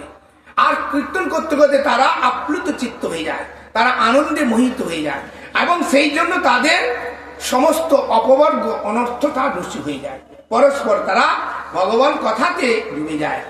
এইরকম সাধু সঙ্গের কথা বললেন। মদ্গুণ শ্রুতিমাত্রে ন মই সর্বগুহাশয়া মনোবুদ্ধি মধুচ্ছন্না যথা গঙ্গম। আমার কথা শুনতে শুনতে আমাতে তার চিত্তটা লগ্ন হয়ে যায়। যেমন গঙ্গা, সমস্ত নদীগুলো গঙ্গার দিকে ধাবিত হয়, গঙ্গা দুর্বার গতিতে সমুদ্রের দিকে চলেছে, মহাসাগরের দিকে। ঠিক তেমনি আমার কথা শুনতে শুনতে জীবের যত রকমের কামনা বাসনা সব নিবৃত্তি হয়ে আমাতে তার চিত্ত বুদ্ধি নিবিষ্ট হয়। এতাবান লোকস্মিন পুংসা নিশ্চয়ং তীব্রেণ ভক্তি যোগেন যজতি মনসপুরা। সেই তীব্র ভক্তি যোগের দ্বারা একমাত্র আমাকে প্রাপ্ত হতে পারে। শ্রীমদ্ ভাগবতে এই প্রসঙ্গক্রমে প্রসঙ্গ বললেন। এরপরে সুখদেব শিব পার্বতী সংবাদ বলছেন। স্বয়ং মনু 3 পুত্র কন্যা আকুতি, প্রসূতি, দেবতী। আকুতিকে রুচি ঋষির সঙ্গে দিয়েছেন, দেবতীকে কর্দম ঋষি। এই কর্দম ঋষির সম্বন্ধে আমরা শুনলাম। প্রসূতি দক্ষ প্রজাপতিকে দিয়েছেন। এই দক্ষ প্রজাপতির অনেক কন্যা, তার মধ্যে ছোট কন্যার নাম সতী। সতীর সঙ্গে শিব ঠাকুরের বিবাহ হয়েছিল। তো বিবাহের পর শিব ঠাকুর সেই সতীকে নিয়ে হিমালয়েতে অবস্থান করছিলেন। এক সময় দক্ষ প্রজাপতি বিশ্ব স্রষ্টা যজ্ঞ করেছিলেন। সেই বিশ্ব স্রষ্টার যজ্ঞেতে সমস্ত দেবতাগণকে আহ্বান করেছিলেন। ব্রহ্মাদি দেবতাগণ সব এসেছিলেন এবং শিব ঠাকুর এসেছিলেন সতীকে নিয়ে। তো সেখানে সবাই সবসদরা বসেছিলেন, সমস্ত দেবতাদের জন্য চেয়ার ছিল। ব্রহ্মা বসেছেন, শিবজিও সেখানে বসেছেন। তো শিব ঠাকুর কি করছিলেন না ভগবানের নামধানেতে মগ্ন ছিলেন। আর সেই যজ্ঞ করার জন্য ভৃগু আদি ঋষিরা যজ্ঞের আয়োজন করেছিল। দক্ষ প্রজাপতি মানে মন্ত্রী, শ্রেষ্ঠ প্রজাপতি বলা হয়। তো সে আসতে বিলম্ব করছিল। যখন দক্ষ প্রজাপতি সভাসদে আসলেন, সমস্ত দেবতার উঠে তাকে স্বাগত জানিয়েছিলেন। কিন্তু শিব ঠাকুর ভগবানের নামানন্দে ডুবে গেছিলেন বলে তিনি উঠে স্বাগত জানাননি। দক্ষ প্রজাপতি ব্রহ্মাকে প্রণাম করে আসনে বসে তিনি শিব ঠাকুরের এই যে শিব ঠাকুর উঠে তাকে সম্মান করেনি, তাতে দক্ষ প্রজাপতি প্রেস্টিজ পাংচার হয়ে গেছে। তার জন্য দক্ষ প্রজাপতি নিজেকে অপমানিত এবং অপমানিত হয়ে তিনি শিব ঠাকুরকে কটূক্তি রূপে নিন্দা করেছিলেন। শিব ঠাকুরের বহু নিন্দা করাতে অর্থাৎ শিবের অনুচর অর্থাৎ নন্দী ভিঙ্গি আর সহ্য করতে পারলেন না। তারা দক্ষ প্রজাপতির অনুচরদেরকে অভিশাপ দিল এবং দক্ষ প্রজাপতি অনুচরকে যখন অভিশাপ দিলেন, ভৃগু আদি ঋষিরা শিবের অনুচরদেরকে অভিশাপ দিল। এইরকম দ্বন্দ্ব বিবাদে সেই যজ্ঞস্থল নিবৃত্তি হল, অর্থাৎ বন্ধ হয়ে গেল, যে যার সব চলে গেল। কিছুদিন পরে আবার দক্ষ প্রজাপতি বিশ্ব অর্থাৎ বৃহস্পতি নামে এক যজ্ঞ অনুষ্ঠান করেছিলেন। সেই যজ্ঞেতে সমস্ত দেবতাদেরকে নিমন্ত্রণ করেছিলেন, কেবলমাত্র শিবজিকে ডেকেছিলেন না। শিবজিকে না ডাকার জন্য যখন দেবতারা সেই দক্ষ প্রজাপতির যজ্ঞস্থলে আসছিলেন, সতী আকাশমার্গে দেখতে পাচ্ছিলেন পুষ্পরথ করে দেবতারা দক্ষ প্রজাপতির যজ্ঞেতে যাচ্ছে। তো সতীর বাপের বাড়ি হয়, বাপের বাড়িতে বোনরা আসবে, মায়ের সঙ্গে সাক্ষাৎ হবে, এই জন্য সতী আনন্দে আত্মহারা হয়ে পড়েছিলেন। তো বারবার শিব ঠাকুর বলছেন, হে স্বামী, হে পতি দেবতা, অর্থাৎ বাপের বাড়িতে অর্থাৎ তোমার শ্বশুর বাড়িতে যজ্ঞ অনুষ্ঠান, যাওয়ার তো বিশেষ প্রয়োজন। শিব ঠাকুর বলে, দেখো তোমার পিতা, আমি তো কোনো দোষ করিনি, আমি ভগবানের নামানন্দে ডুবে গেছিলাম। পিতা সেটা না বুঝে আমাকে কটূক্তি করে আমার সম্বন্ধে অপবাদ অর্থাৎ নিন্দা কটূক্তি করেছে, অর্থাৎ শিবনিন্দা শুনতে নেয়। অর্থাৎ তুমি কেউ আমার সম্বন্ধে, যেহেতু আমার পত্নী বা অর্ধাঙ্গিনী বা সহধর্মিনী, তুমি যদি যাও তাহলে তোমার প্রতি তার একটা দেশ বা বৈরী ভাব হবে, অতএব তাতে তোমার অমঙ্গল হবে, অতএব তোমার যাওয়া উচিত নয়। এইভাবে শিবজি সতীকে বহু প্রবোধ দিয়েছিলেন, কিন্তু সতী শুনতে রাজি হলেন না।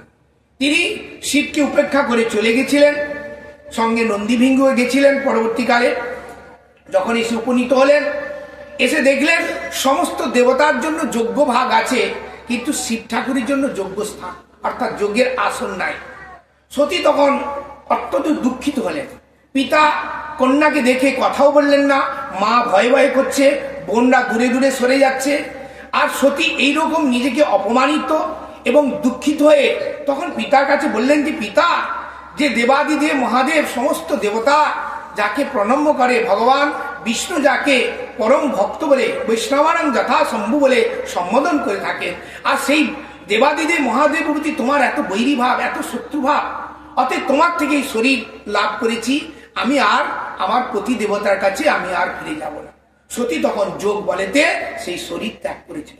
যখন শরীর ত্যাগ করলো, নন্দীভিঙ্গরা ক্ষিপ্ত হয়ে দক্ষের যজ্ঞকে নন্ডভণ্ড করতে চেয়েছিল। তখন ভৃগু আদি মুনিরা রিভু সেনা মন্ত্র দ্বারা রিভু সেনা তৈরি করে সেই শিবসেনার সঙ্গে রিভু সেনা বিবাদ বেঁধে যায়, দ্বন্দ্ব বিবাদ হয়। তখন শিবসেনারা পরাস্ত হয়ে যায় রিভু সেনার কাছে। তখন তারা ফিরে আসে। এদিকে নারদ মুনি, শিব ঠাকুর যে ধ্যানমগ্ন ছিলেন, তখন এসে নারদ মুনি জানালেন যে আপনার সহধর্মিনী পতির প্রাণ ত্যাগ করেছে। তখন তিনি ধ্যানমগ্ন থেকে তখন উঠে শিবজি প্রধান হলে তার অর্থাৎ শিবের প্রকাশ রুদ্র মূর্তি ধারণ করলেন। সেই রুদ্র মূর্তির পরম শ্রেষ্ঠ হচ্ছে বীরভদ্র নামে এক অসুরকে সৃষ্টি করলেন। সেই বীরভদ্রকে পাঠালেন, যাও দক্ষ যজ্ঞকে নষ্ট করে দাও। তখন সেই বীরভদ্র এসেছিলেন, এসে দক্ষ যজ্ঞকে নন্ডভণ্ড করে দিয়েছিলেন। এবং যারা শিবের নিন্দা করেছিল, অর্থাৎ ভৃগু মুনি দাড়ি দেখিয়েছিল, তার দাড়িটাকে উপড়ে দিয়েছিল। ভগদেবতা তার দাঁতপাটি নষ্ট ভেঙে দিয়েছিল। আর পুষা দাঁতপাটি ভগদেবতার চোখ উপড়ে ফেলেছিল। পরবর্তীকালে সেই যজ্ঞ যখন অর্থাৎ নষ্ট হয়ে গেল, শিব ঠাকুর সেই সতীকে নিয়ে অর্থাৎ তাণ্ডব নৃত্য করতে করতে পৃথিবী পরিভ্রমণ করছিলেন। দেবতারা গিয়ে ভগবানের শরণাপন্ন হলেন। দেবতাদের শরণাপন্ন হয়ে ভগবান সুদর্শন চক্রের দ্বারা সেই সতীর অঙ্গকে 51টা দেবী পীঠে পৃথিবীতে স্থাপন করলেন। তারপর শিবজি যখন ফিরে এসে আবার কৈলাসে বসে তপস্যা করতে বসলেন, ধ্যানমগ্ন হলেন, তখন ভগবান দেবতাদের পাঠালেন, যাও তোমরা শিব ঠাকুরের স্তুতি করো। একটি স্তুতি আছে, অনেক গান আছে, আমাকে সংক্ষিপ্ত করতে হচ্ছে কেন, 5 দিনের মধ্যে সংক্ষিপ্ত যতটা বিষয়বস্তু আলোচনা, মানে একটা বিষয়ের মধ্যে যদি বিশেষ আলোচনা করা যায় তাহলে সম্পূর্ণভাবে কমপ্লিট করা যাবে না। তাই একটি স্তুতি আছে, আমরা সেই কীর্তন করে এগিয়ে যাবো। নমো শিবায় নমো শিবায় হর হর ভোলে নমো শিবায় নমো শিবায় নমো শিবায় হর হর ভোলে নমো শিবায় নমো শিবায় নমো শিবায় হর হর ভোলে নমো শিবায় নমো শিবায় নমো শিবায় হর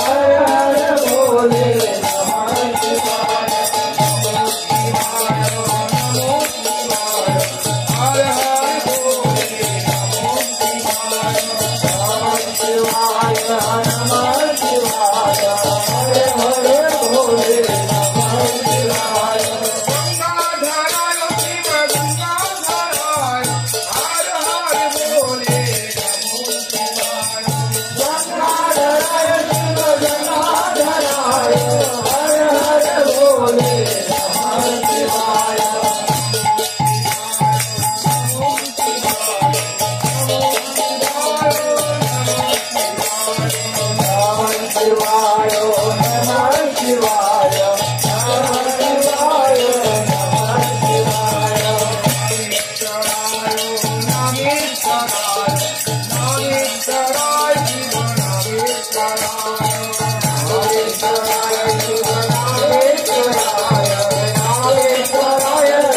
সেই দেবাদিদেব মহাদেব শঙ্কর ভগবানের স্তুতি করতে লাগলেন।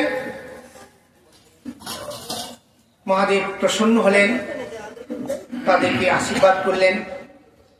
দেবতারা জানেন, হে দেবাদিদেব মহাদেব, দক্ষ প্রজাপতি যেমন অন্যায় করেছে তার দণ্ড বিধান করেছেন, অর্থাৎ বীরভদ্রের দ্বারা দক্ষের মুন্ড অগ্নিতে নিবৃত্ত হয়ে গেছে। এবং পুষা দাঁত পাটি দিয়ে যখন শিব নিন্দা করছিল, একটু ভাঙিয়েছিল, তার দাঁত কটি তুলে ফেলেছে। ভগদেবতা চোখের দ্বারা ইশরা করেছিল, তার চোখ তুলে ফেলে দিয়েছিল। ভিগুমুনি দাড়ির দ্বারা ইশরা করেছিল, তার দাড়ি উপড়ে ফেলেছিল। তাই দেবতারা বললেন যে দক্ষ প্রজাপতি যদি না থাকে, প্রজা যদি পালন কি করে চলবে? তাই শিবজি বললেন দক্ষের ছাগ দাড়ি হবে, ভিগুর অর্থাৎ ছাগ দাড়ি হবে, দক্ষের ছাগ মুন্ড হবে, আর ভগদেবতা তার নিজের চোখটা নেই, অর্থাৎ সে অন্যের চোখে দেখবে। আর পুষা অর্থাৎ পিষ্টক বা পায়েস জাতীয় জিনিস খেতে পারবে, দাঁত নেই তো। এইভাবে তাদেরকে বর দিলেন। তারপর দেবতারা স্বর্গলোকে ফিরে গেলেন। আবার দক্ষ প্রজাপতি পুনরায় যজ্ঞ করলেন। সেই যজ্ঞের সমস্ত দেবতাদেরকে আহ্বান করেছিলেন এবং দেবাদিদেব মহাদেবকে সসম্মানে তার সম্মান এবং তার আসন দিয়েছিলেন। প্রসঙ্গক্রমে মৈত্র ঋষি বিদুরকে বলছেন, সাম্য মনুর প্রথম পুত্র উত্থানপাদ প্রিয়ব্রত। এই উত্থানপাদ একসময় শশাগরা পৃথিবীর রাজা ছিলেন। উত্থানপাদ ভগবানের অংশকলা। এই উত্থানপাদের দুই পত্নী ছিল, সুনীতি সুরুচি। সুনীতি মানে যার নীতিটা সুন্দর, অর্থাৎ ভক্তি অনুকূলে। সুরুচি মানে যার রুচিটা বিষয় ভোগের প্রতি অনুরক্ত, তাই সুরুচি। সুনীতি এবং সুরুচি। এই সুনীতির গর্ভে জন্ম হয়েছিলেন ধ্রুব, আর সুরুচির গর্ভে জন্ম হয়েছিল উত্তম। একসময় উত্থানপাদ রাজসভায় বসে ছোট পত্নী পুত্র উত্তমকে নিয়ে আদর করছিলেন। সেই সময় বড় পত্নী পুত্র ধ্রুব নাচতে নাচতে বাবার কাছে আসে। কেন? ছোট পত্নী পুত্র উত্তমকে নিয়ে বাবা কোলে বসেছে, তাই সে বলল, বাবা বাবা আমিও তোমার কোলে বসি। যখন বসতে গেল তখন সুরুচি তাকে ধাক্কা দিয়ে ফেলে দিল যে তুই পিতার কোলে বসবার যোগ্য নয়। কেন? তুই যদি পিতার কোলে বসতে চাস তাহলে পদ্মপলাশ ভগবান হরির তপস্যা করে তার বরে যদি আমার গর্ভে জন্ম লাভ করতে পারিস তাহলে তুই পিতার কোলে বসবার অধিকার লাভ করবি। মাত্র 5 বছরে বালক ধ্রুব এইরকম তিরস্কার এবং সৎমাত কর্তৃক অবহেলিত হয়, তিনি কাঁদতে কাঁদতে চলে আসেন। কিন্তু উত্থানপাদ স্তৈন্য বা স্ত্রীজিত ছিল, ছোট পত্নীর প্রতি আসক্ত চিত্ত হয়, বড় পত্নীর পুত্রের প্রতি তার স্নেহ মমতা শিথিল হয়ে গেছিল। সেই জন্য তিনি কিছু বললেন না। আর বাবার এইরকম বিষম অনীতি বিচার ধ্রুব দেখে কাঁদতে কাঁদতে মায়ের কাছে ফিরে এসেছে। মায়ের কাছে এসে ধ্রুব মা যখন জানতে পারলেন, মা বললেন যে ধ্রুব তোমার সৎমার প্রতি তুমি দেশ বা শত্রু ভাব করো না। কেন? মা ন মঙ্গলম, মা কখনো কারোর অমঙ্গল করে না। তোমার সেহেতু সৎমা, যেহেতু তোমার সৎমা, অর্থাৎ তোমাকে কি বলেছে না পদ্মপলাশ লোচন হরির তপস্যা করে তার কৃপা হলে তুমি পিতার কোলে বসতে পারবে বলে এটা ঠিক কথা বলেছে।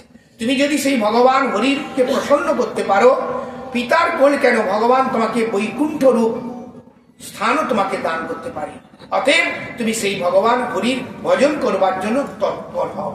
তাই 5 বছরের বালক একদিন নিশান্তে রাজ ঐশ্বর্য বিষয় ভোগ সমস্ত পিতা মাতা স্নেহ মোহকে ত্যাগ করে জঙ্গলে এসেছিলেন তপস্যা করবার জন্য। সেই জঙ্গলেতে তিনি নিরন্তর ভগবানকে আকুল প্রাণে ডাকছেন, ক্রন্দন করছেন। আর সেই ভগবানের হরির দিব্য নাম করতে করতে হে নাথ নারায়ণ হরি, হে নাথ নারায়ণ হরি, হে নাথ নারায়ণ হরি, হে নাথ নারায়ণ হরি, জয় মুরারি জয় গোপাল কৃষ্ণ মুরারি নাথ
গভীর জঙ্গলে অশ্রু নয়নে আকুল পানে ভগবানকে ডাকছেন। ভগবান বৈকুণ্ঠপতি নারায়ণ আর ঠিক থাকতে পারলেন না। তিনি সিংহাসন থেকে উঠে দাঁড়িয়ে ধ্রুবকে কৃপা করবার জন্য চলেছেন। যখন যাচ্ছেন চিন্তা করলেন যে ধ্রুব তো মাত্র 5 বছর বয়স, এখন গুরুকরণ করেনি। জগতে যে আমি বিধির বিধান করেছি, গুরু কৃপা পর আমার কৃপা সে লাভ করবে। তো আমি যদি বিধির বিধানকে উল্লঙ্ঘন করি, জগৎবাসী সব উচ্ছৃঙ্খল জীবন লাভ করতে পারবে। তার জন্য ভগবান চিন্তা করা মাত্রে নারদ মুনিকে স্মরণ করলেন। নারদ, তুমি যাও, তুমি ধ্রুবকে কৃপা করো, মন্ত্র প্রদান করো, তোমার কৃপার পর আমার কৃপা সে লাভ করতে পারবে। ভগবানের আদেশে নারদ মুনি আসলেন যেখানে ধ্রুব আকুল পানে সেই ভগবান, হে দীনবন্ধু, হে দীননাথ, হে মধুসূদন, দেখা দাও দেখা দাও করে প্রাণীর কালে ডাকছে। নারদ মুনি সেখানে আবির্ভূত হলেন। নারদকে দেখে ধ্রুব প্রষ্টাঙ্গে প্রণাম করলেন। নারদ মুনি বলে, ধ্রুব তুমি তো পঞ্চবয়স্ক বালক, তুমি এখন কোথায় যাবে? বলে, আমি পদ্মপলা লোচন হরিকে খুঁজবার জন্য বেরিয়েছি, তার দর্শন না পাওয়া পর্যন্ত আমি কোথাও ফিরব না। বলে, সেটা অসম্ভব। যোগীন্দ্র মুনীন্দ্রগণ হাজার হাজার বছর ধরে, যুগ যুগ ধরে তপস্যা করে যাকে পায় না, তুমি কি করে তাকে লাভ করবে? তুমি ফিরে যাও, তুমি পড়াশোনা করো, সংসার জীবনে যাত্রা করো, রাজ্য ঐশ্বর্য ভোগ করো, তোমার এখন উপাসনা করবার সময় হয়নি। নারদ মুনি অনেক পরীক্ষা করলেন। ধ্রুব বললেন, না, আমি যখন সংসার থেকে বেরিয়েছি, হরির যতক্ষণ না দর্শন পাবো ততক্ষণ আমি ফিরব না। নারদ মুনি বহু পরীক্ষা করলেন। ধ্রুব বললেন, তুমি কে? বলে, আমি নারদ। বলে, তুমি কোন নারদ? বলে, কেন? আমি ব্রহ্মানন্দ নারদ। বলে, আমি মায়ের কাছে শুনেছি নারদ পরম বৈষ্ণব মহাভাগবত, আর তুমি আমাকে সংসার মধ্যে ফিরে যেতে বলছো, আমি যাব না। তারপর নারদ মুনি প্রসন্ন হলেন, ধ্রুবকে কৃপা করলেন এবং বললেন, তুমি তোমাকে আমি অনেক পরীক্ষা করলাম, তুমি পরীক্ষা সাগরে উত্তীর্ণ হয়েছ। তুমি 6 মাসের মধ্যে ভগবান হরির দর্শন লাভ করবে। আমি তোমাকে আশীর্বাদ করছি, তুমি যমুনা থেকে স্নান করে আসো। আমি তোমাকে দিব্য মন্ত্র দান করছি। এই মধুবনে অর্থাৎ বৃন্দাবনে মধুবনে হরি নিত্য সন্ধিধাম সেখানে অবস্থান করছেন। অর্থাৎ তুমি এইখানে তপস্যা করো, 6 মাসের মধ্যে তোমার ভগবত দর্শন হবে। তাই নারদ মুনি সেই ধ্রুবকে দিব্য মন্ত্র দান করেছিলেন, নমো ভগবতে বাসুদেবায়, নমো ভগবতে বাসুদেবায়, নমো ভগবতে এই বাসুদেব মন্ত্র 12 অক্ষর মন্ত্র দান করেছিলেন। ধ্রুব সেই নারদ থেকে অঙ্গন্যাস করন্যাস বিধি বিধান নিয়ম লাভ করে মধুবনে তপস্যা করেছিলেন। প্রথম 3 মাস রাত্রি ব্যবধানে বদ্রিকা ফল গ্রহণ করেছিলেন। দ্বিতীয় মাসে 6 দিন অন্তরে শুষ্ক পাতা গ্রহণ করলেন। তৃতীয় মাসে 9 দিন অন্তরে শুধুমাত্র জল পান করলেন। চতুর্থ মাসে 12 দিন অন্তরে প্রাণায়ামের দ্বারা বায়ু ভক্ষণ করলেন। পঞ্চম মাসে জিত শ্বাস হইয়া বায়ু ভক্ষণ বন্ধ করিলেন।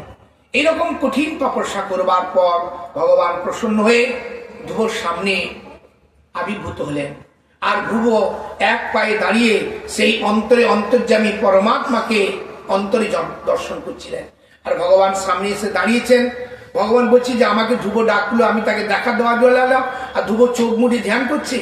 তাই অন্তর থেকে অন্তর্ধান থেকে দিন হওয়ার পর ধ্রুব যখন চোখ মুড়ে খুললেন তখন দেখতে পেলেন সেই পদ্মপলা লোচন অনাদি আদি গোবিন্দকে।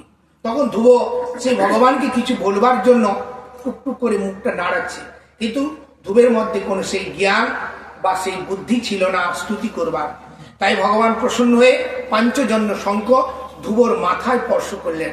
স্পর্শ করা মাত্রেই ধ্রুবর মধ্যে বাগদেবী সরস্বতী আবির্ভূত হয়ে ধ্রুব অনেক স্তুতি করলেন। স্তুতি করে ভগবানকে প্রসন্ন করলেন। ভগবান বলে, আমি বরদেশ্বর, তোমার তপস্যা আমি সন্তুষ্ট হয়েছি, তুমি আমার থেকে যা ইচ্ছা বর করো।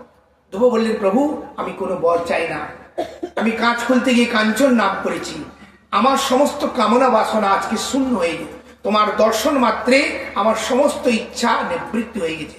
ভগবান, তবুও তোমার আমার দর্শন কখনো বিফল হয় না, তোমার তপস্যা আমি সন্তুষ্ট হয়েছে, আমি তোমাকে ধ্রুবলোক অর্থাৎ বৈকুণ্ঠ সময় এক লোক আমি তোমাকে দান করছি, সেখানে নিত্য তুমি অবস্থান করবে। আর তুমি 36,000 বছর ধরে রাজ্য স্থাপন করো, প্রজা পালন আদি করো, সংসার আদি জাগত কার্য নিবৃত্তি করবার পর তুমি অন্তিমকালে আমাকে স্মরণ করবে। স্মরণ করার পরেই আমি তোমাকে বৈকুণ্ঠ থেকে রথ পাঠিয়ে দেবো, সেই রথে করে তুমি আমার অপ্রাকৃত চিন্ময় জগতে ফিরে আসবে।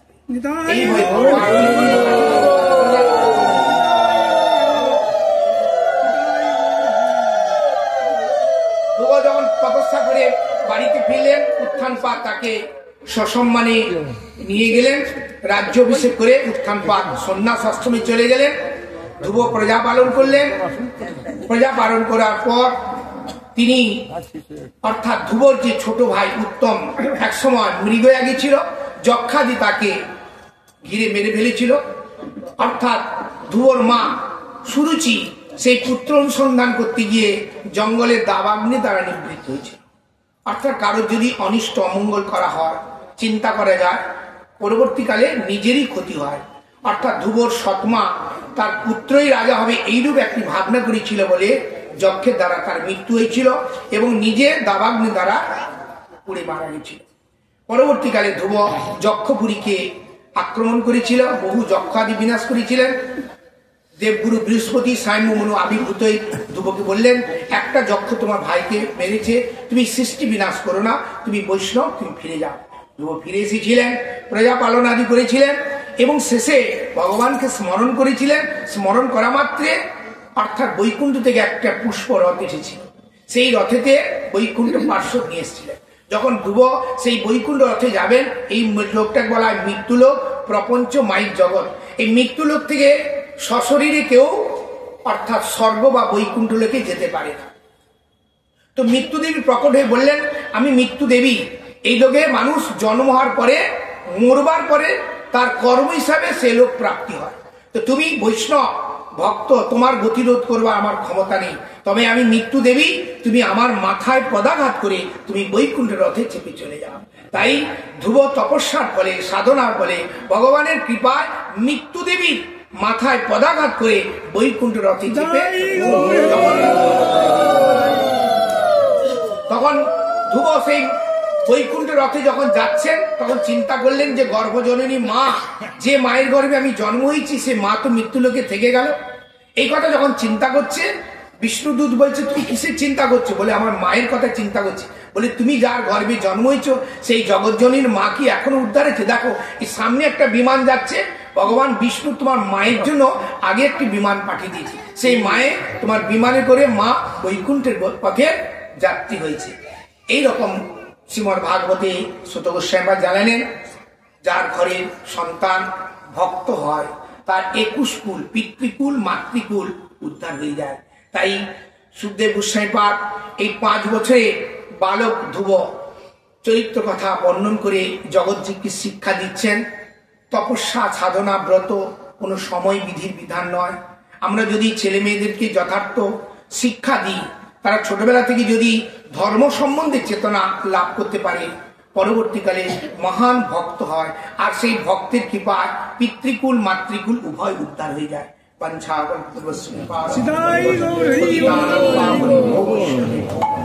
আগামীকাল আমরা প্রহ্লাদ চরিত্র, অজামিল উপাখ্যান ঈশ্বরতা শ্রবণ করবো।